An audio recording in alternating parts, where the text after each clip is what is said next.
हमारी माँ बहन बेटियां खामोश तौर पर जब कोर्ट का फैसला आ गया है आने दे, सुप्रीम कोर्ट का फैसला आ गया है आने दे, हमारी शरीयत का फैसला है कोई हमारी जवान बेटी बगैर मोटी चादर के ना रहे, बगैर बगैर निकाब और हिजाब के ना रहे, मोटी चादर डाल दे।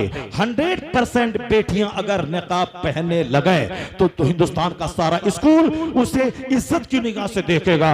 यहाँ तो 99% बेटियां शादी में नाचे, मंगनी में नाचे, जुलूस में नाचे, उर्स में नाचे और सब बेपर्दा जाए। शादी में उनका बेपर्दा सज धज कर आना काफिरों की बेटियों को शर्मा देता है। तो यहाँ बेपर्दगी, जुलूस में बेपर्दगी, उर्स में बेपर्दगी, घर में मंगनी अकीका खतना के फंक्शन के मौके पे बेपर्दगी, सिर्फ स्कूल में निकाब क्यों, वहां हिजाब क्यों? वो तो बोलेगा ही। अगर हिजाब कंपलसरी होता तो हर जगह तुम पहनती। तो बस खामोशी से निकाब को लाजिम करार दे दे, दाढ़ी टोपी को लाजिम करार दे दे।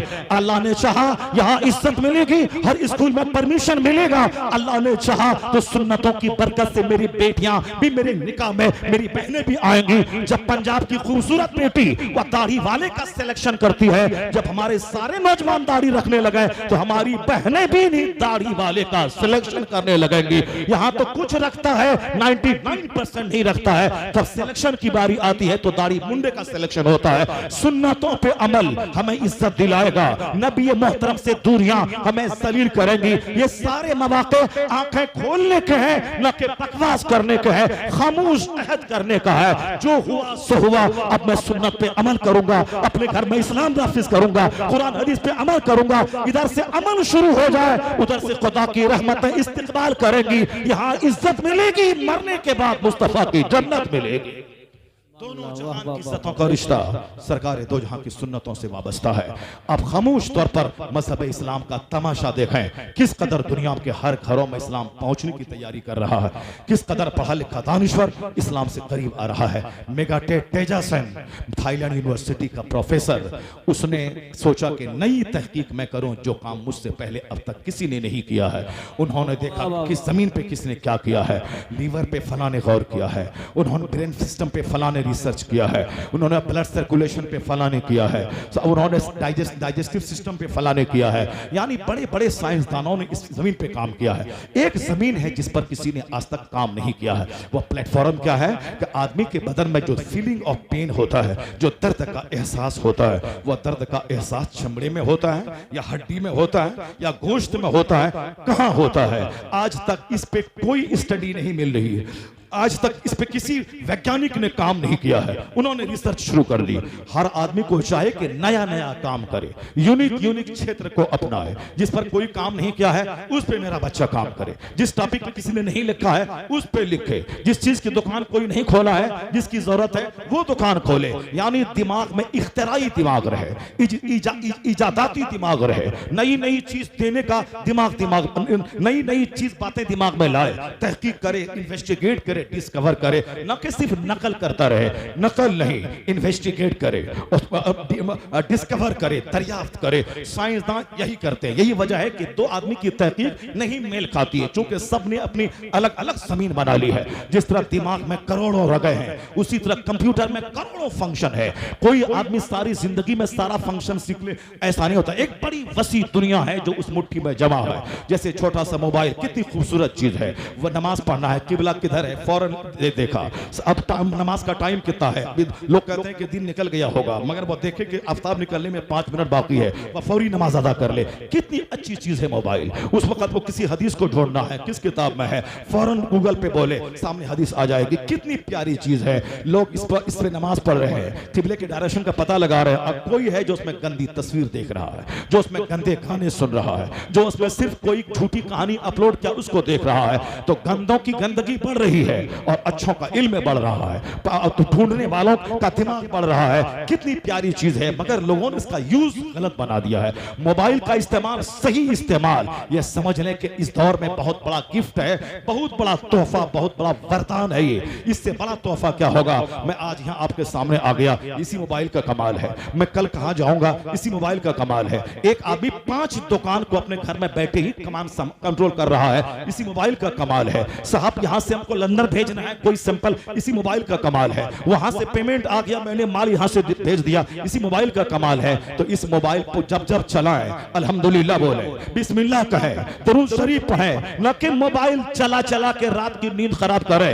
फजर की नमाज से मोबाइल चलाएं और रहमत के फरिश्तों का आने का टाइम हुआ तो मुर्दार की तरह सो जाए और उसी मोबाइल को चला चला के गंदी तस्वीरें देख देख के अपनी जवानी में आग लगा दे, समाज के तकद्दुस को पामाल कर दे। हर मर्द, हर नौजवान, बच्चे, बेटियां, वो सब इसी मोबाइल का इस्तेमाल करके नेट पे दूसरों से मोहब्बत करके अपनी इज्जत में आग लगा दे। बड़ी अच्छी चीज है, साइंसदानों ने दिमाग जला जला के हमें कंप्यूटर दिया, व्हाट्सएप दिया, यूट्यूब दिया और ये हाथ में सारी दुनिया को मुट्ठी में कर दिया। उसकी मेहनतों को दाद देना होगा।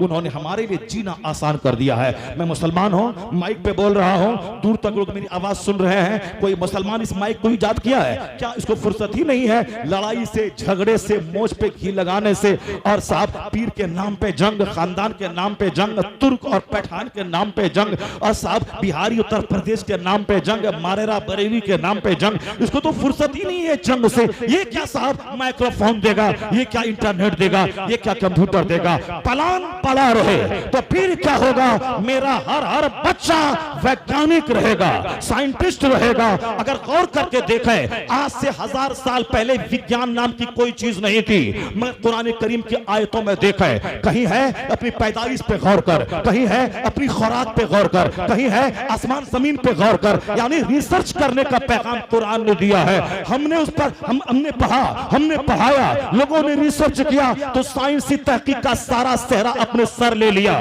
हमारे बच्चों पे लाजिम है कि कयामत तक जहां भी साइंस की इमारत खड़ी होगी, बुनियाद हमने दिया है, तहकीक का रास्ता हमने दिया है। अब जहां तक इमारत चली जाएगी उसका सारा सेहरा इस्लाम के सर जाएगा, कुरान करीम के सर अक़दस पे जाएगा।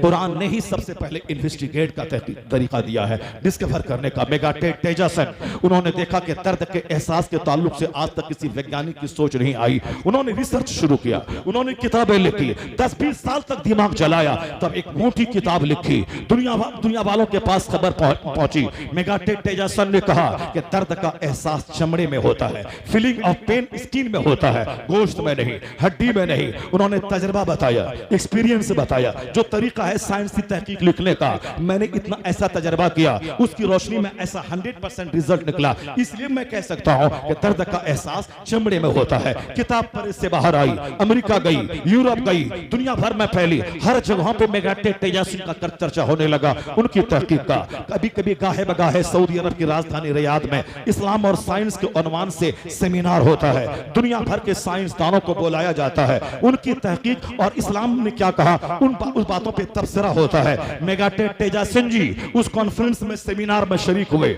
उन्होंने अपना आर्टिकल ले गया कि मैंने एक नई चीज से दुनिया को रूशनास कराया है, नई तहकीक है कि दर्द का एहसास चमड़े में होता है। मैंने दुनिया को बताया है, ये तरीका हमारा है, तहकीक करने का ये मेथड हमारा है। सारे साइंसदानों ने सराहा, सबने दाद दिया कि आज तक जहां तक किसी की नजर नहीं गई थी, आपकी नजर वहां तक गई है। आपकी मेहनत को मैं दाद देता हूं। उसी में एक मुस्लिम स्कॉलर ने कहा, आपकी मेहनत को मैं दाद देता हूं, जिन्हें आपने एक नई चीज पे रिसर्च किया है, नई तहकीक से दुनिया को रोशनास कराया है। मगर चूंकि आप पढ़े लिखे आदमी हैं और सारे पढ़े लिखे विद्वान दुनिया भर के वैज्ञानिक जमा है, सबों के सामने मैं एक हकीकत को वाशिकाफ करना चाहता हूं, एक हकीकत का इंकशाफ करना चाहता हूं, डिस्क्लोज करता हूं एक रियलिटी का।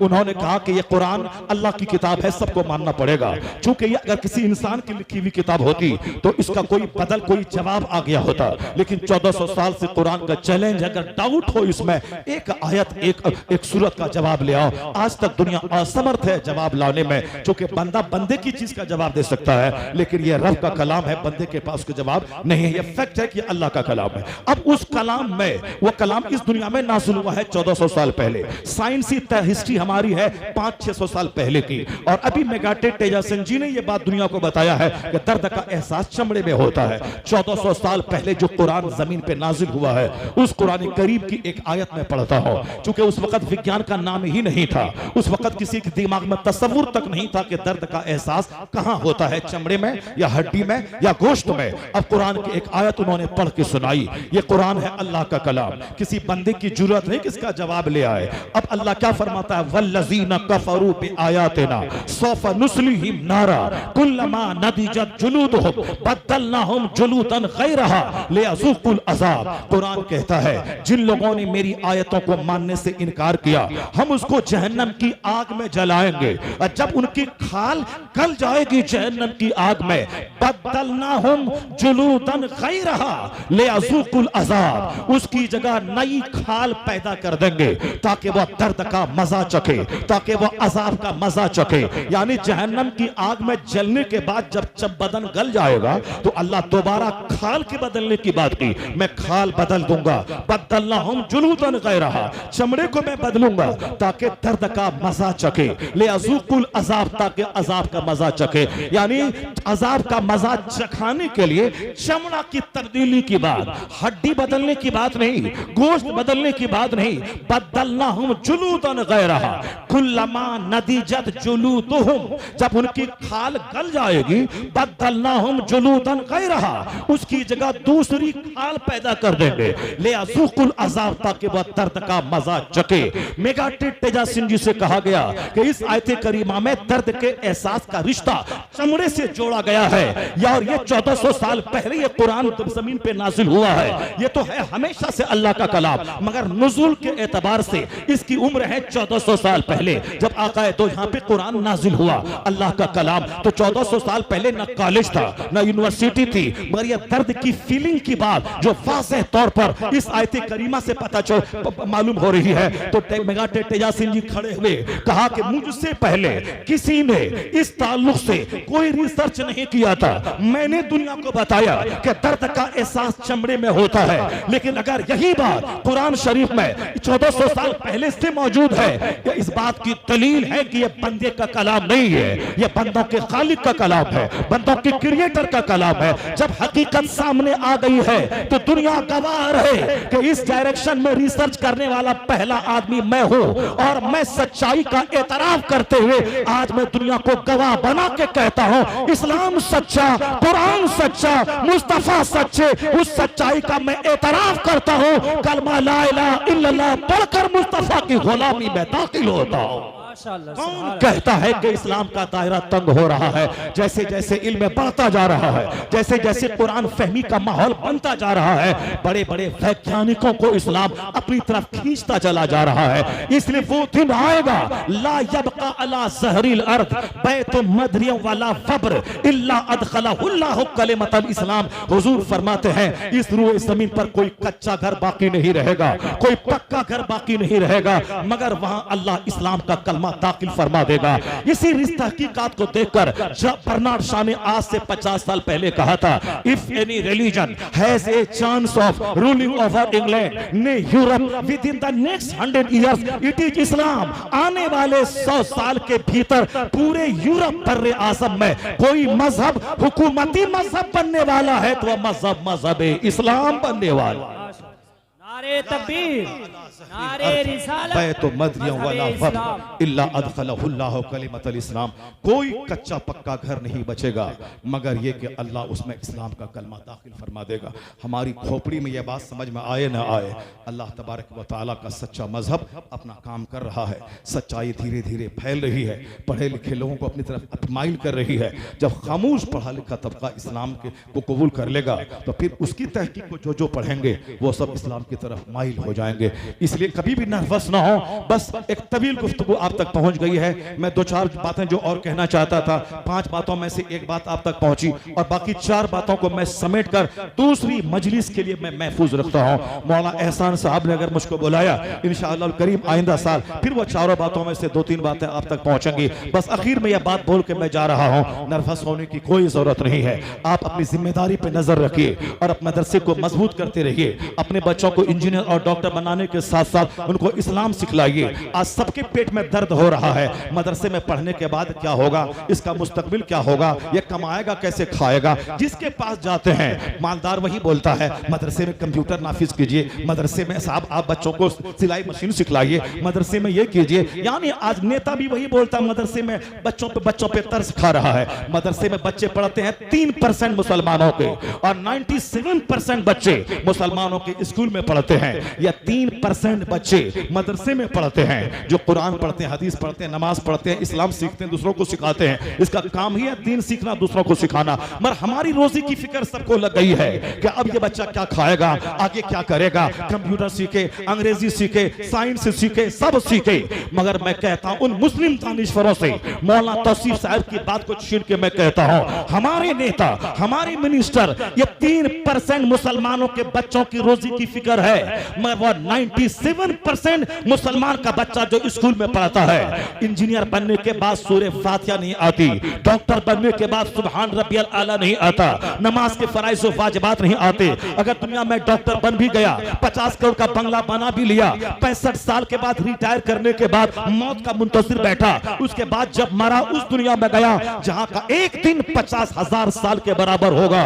तो दुनिया का 100 साल जिसमें 30 साल की स्टडी और 30 साल की नौकरी, 60 साल के बाद मौत का इंतजार, चाहे करोड़ों कमाए चाहे हजार कमाए, मरना है चले गए, अब कहां गए जहां खरबों साल रहना है। तो 3% वो मौलवी जो हवाई जहाज पर मिनिस्टर से ज्यादा चलता है, जो मस्जिद में इमामत करके अच्छा खाता पीता है, जिनका चेहरा गुलाब की तरह खिला रहता है, ये आजान दे करके भी इनका सीना सेटिस्फैक्शन से लबरेज रहता है, वहां करोड़ों कमा के चेहरा उतरा रहता है, यहाँ 5,000 कमा के चेहरा गुलाब की तरह खिला रहता है। तो इनकी रोजी की फिक्र आपको है। वह 97% मेरा बच्चा जो स्कूल में पढ़ता है, नौकरी करता है और जाहिल होके मर जाता है, न नमाज का, न रोजे का, न हज्जो ज़कात का, न दुआए कुनूत का, न आयतुल कुर्सी का, न दुरूद ताज का, न साहब अत्तहियात का, न दुरूद इब्राहिमी का। कुरान पढ़ता भी है तो गलत, अत्तहियात पढ़ता भी है तो गलत, दुआए कुनूत पढ़ता भी है तो गलत। इंजीनियर है, डॉक्टर है, साहब डीएम है, अब कुरान सही नहीं पढ़ता। उन बच्चों के बारे में क्यों नहीं सोचता कि इनका मुस्तकबिल क्या होगा, इनको जन्नत कैसे मिलेगी या जहन्नम से कैसे बचेगा। तो पहले 97% बच्चों की आखिरत की फिक्र कीजिए, उसके बाद 3% बच्चों की दुनिया की फिक्र कीजिएगा। और हम कहते हैं हुजूर ने कहा है जो अपने पीछे दीन का गम लगा लेता है, अल्लाह उसकी दुनिया का कफील और जिम्मेदार हो जाता है। और जो अपने पीछे दुनिया का गम लगा लेता है, अल्लाह उनकी निगाहों के सामने गुर्बत का दरवाजा खोल देता है। वह खरबों कमाता रहे, मुफलिसी की कीचड़ में धंसा रहता है, वह किसी वादी में मर जाए, अल्लाह को उसकी कोई परवाह नहीं। जो अपने पीछे दीन का गम लगा ले, अल्लाह तबारक व तआला उसकी दुनिया का कफील और जिम्मेदार हो जाता है, वहां से रोजी देता है जहां से बंदा सोच नहीं सकता। बेशक बेशक। अल्लाह तबारक व तआला हमको और आपको सबों को दीन सीखने और दीन पे अमल करने की तौफीक अता फरमाए। वो अभी तो बताइए 2-2.5 घंटे हो गए होंगे मौलाना तौसीफ साहब। अब वो 4 बातें जो हमारी बाकी रखी उसका क्या होगा? वहाँ वो 4 बातें बाकी रखी उसका क्या होगा? पटना के MBBS डॉक्टर ने एक बड़ी ज़बरदस्त बात कह दी है जिसको बिल्कुल सुनना ही चाहिए। उसका क्या होगा? अल्लाह समद। पटना के MBBS डॉक्टर ने अभी 1 महीना पहले अखबार में एक बयान दिया है। उन्होंने कहा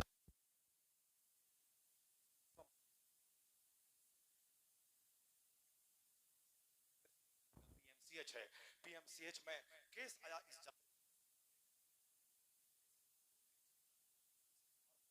बीमारी का, और वह केस लकवा के मर्ज का केस।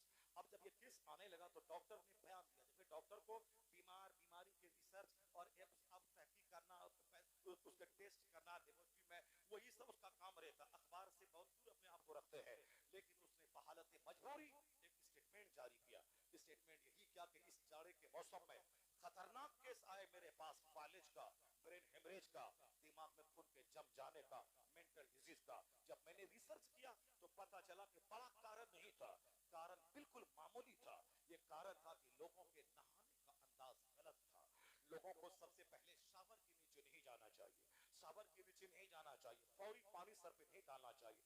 जितने भी केस आए सब पे मैंने गौर किया तो पता ही चला सबने बाथरूम में सबसे पहले सर पे पानी डाल लिया, जिसकी वजह से सर में खून जम गया, जिसकी वजह से